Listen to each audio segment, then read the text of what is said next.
I would like to introduce our guest of honor, the Honorable S. Bernard Goodwyn, who is the Chief Justice of the Virginia Supreme Court. He was nominated to that position by the Governor of Virginia. That's how it works in Virginia. And he had to be elected by the General Assembly, by our parliament, if you will. So he was nominated by the governor, elected by the General Assembly, and for some dozen years now has served 18 years, is that right, Judge, on the court, and Chief Justice for 12? Four, okay. I'm going to give you more credit. So he is also on the board of the Conference of Chief Justices, and he is the co-chair, and this is important, of the Virginia Access to Justice Project. He was formerly a judge on the Circuit Court, which is the senior regional court in Chesapeake, Virginia. And prior to that, he was a judge on the District Court, which is the entry-level court for both civil and criminal matters in Virginia. So he's widely experienced as a judge for many, many years and has seen every level of the justice system in Virginia. He was a recipient of the Belial's Distinguished Service Award from the Virginia Bar Association, and he has served as an associate professor of law at the University of Virginia Law School, which you're now all familiar with. Prior to that, fresh out of law school, he practiced law. He's a graduate of Harvard University and the UVA Law School. And I'm kind of sad for the state of Virginia that he is retiring in January, so he won't be in this position much longer. So please welcome Justice Goodwyn.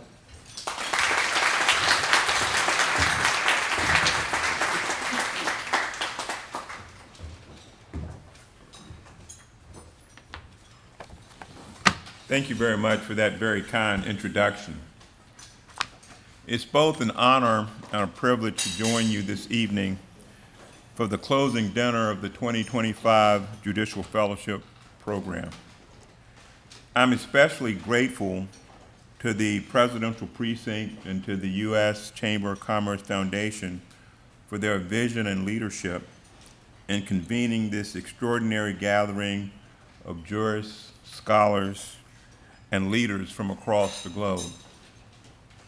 Standing here in Charlottesville, a place steeped in history and ideals of liberty and governance, I am reminded that the work we do as judges and guardians of justice is both timeless and urgent.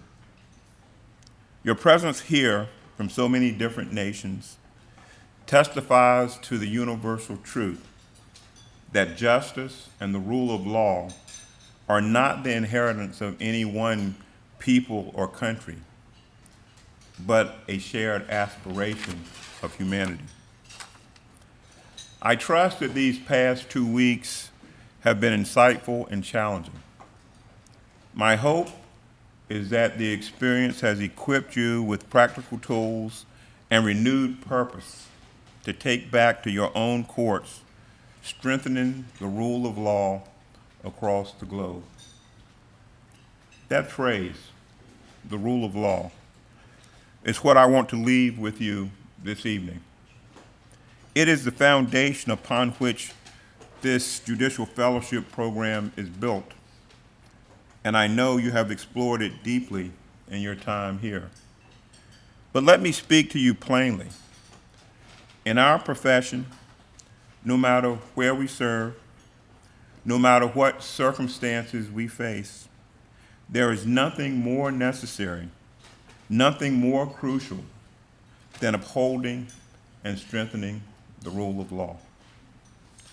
At its core, the rule of law that governs a society is a principle that at its core, the rule of law is a principle that law governs a society rather than the arbitrary will of individuals.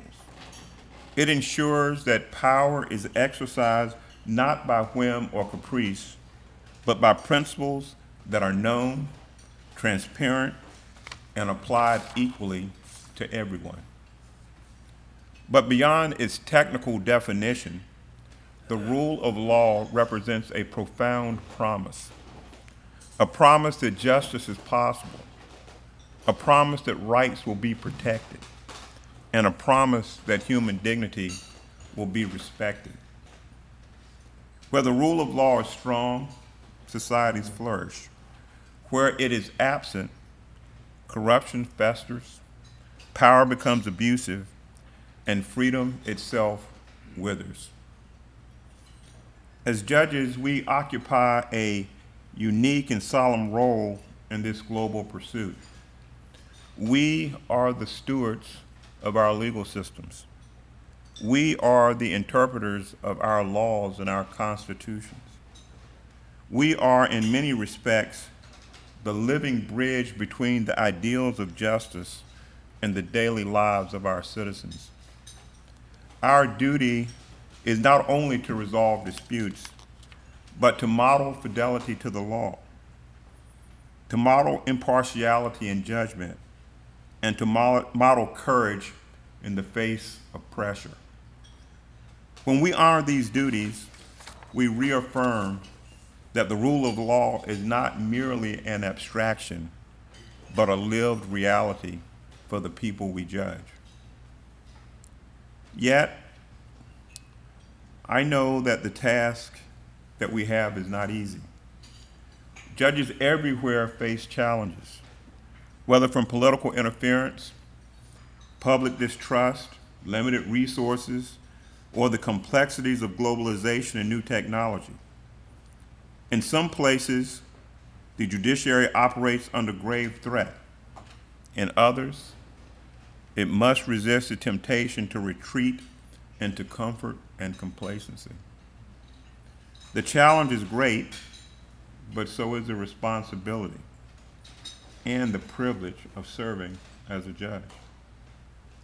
In today's interconnected world, the strength of the rule of law in one nation affects all of us.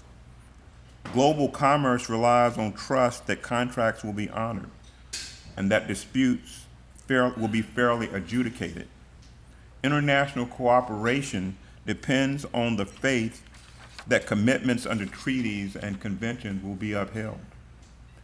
Human rights protections gain force when they are respected across borders, not merely within them. Weakness in the rule of law anywhere undermines confidence everywhere. Corruption, exploitation, and instability in one corner of the globe ripples outward through migration, through economic disruptions, and through conflict. Likewise, progress in strengthening the rule of law in one country can serve as a beacon for others, inspiring reform and encouraging stability. This is why your work here as fellows has been so important, not only to your own countries, but to the global community. This program has brought together judges and legal professionals from many nations to learn from one another, to exchange ideas, and to build relationships that transcend geography. In your time together, I understand that you have examined comparative systems of justice. You have debated the balance between rights and responsibilities. You have explored how to uphold judicial independence in the face of political pressure. And perhaps most importantly, you have built friendships grounded in mutual respect and shared ideals. These exchanges matter. They strengthen our collective resolve. They remind us that while legal traditions of our nations differ, the values we defend, fairness, impartiality, dignity, are universal. As you return home, you carry not only the lessons learned here, but also the strength of your new fellowship. You leave with colleagues and allies across the globe who will walk with you in the journey of defending and strengthening the rule of law across the globe. we have to realize and admit to ourselves that the rule of law is not self-executing. It requires vigilance. It requires judges willing to make difficult decisions, even when unpopular. It requires institutions that resist corruption, leaders who value accountability, and citizens who trust the system enough to engage with it. Technology is going to test us all, whether through artificial intelligence, digital surveillance, or new forms of cross-border crime.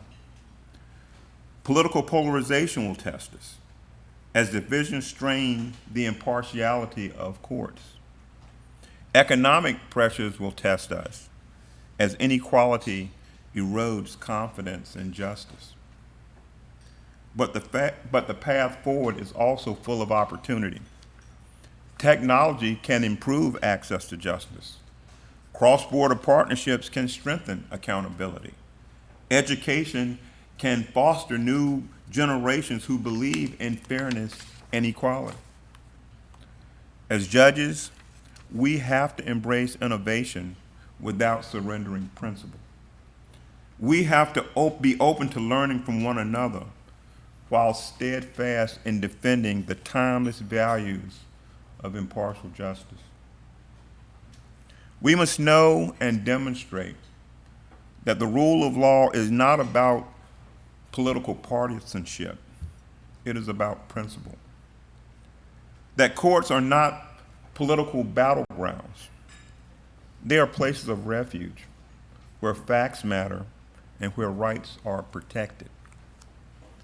In this great effort, we as judges have a critical role. It is in our courtrooms where the rule of law is most directly experienced. And it is in our courtrooms where the rule of law can be protected by the daily, patient work of applying the law fairly in case after case.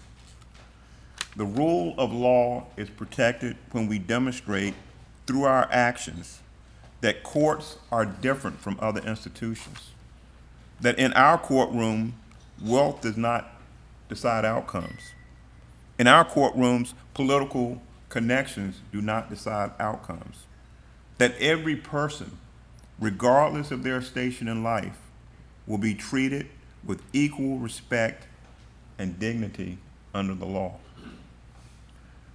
The seemingly ordinary cases that fill our dockets are really where the rule of law lives. Those instances in which a single judge in a single courtroom treats a single person with fairness and dignity does more to strengthen the rule of law than anything else. History teaches us that societies thrive when courts are strong and they falter when courts are weak. Judges are often called on to be courageous voices in difficult times, to uphold the law when powerful interests demand otherwise, to protect rights when fear tempts society to curtail them, and to stand as guardians of fairness when passions run high. Courage, however, does not mean loud defiance. Often, it just means quiet persistence of faithfully applying the law day after day, case by case, without favor and without prejudice. Integrity is built not in grand gestures, but in a steady, principled way, and through steady, principled service. We, as judges, are charged with protecting the rule of law. That is an absolutely enormous task, and it is also a tremendous responsibility.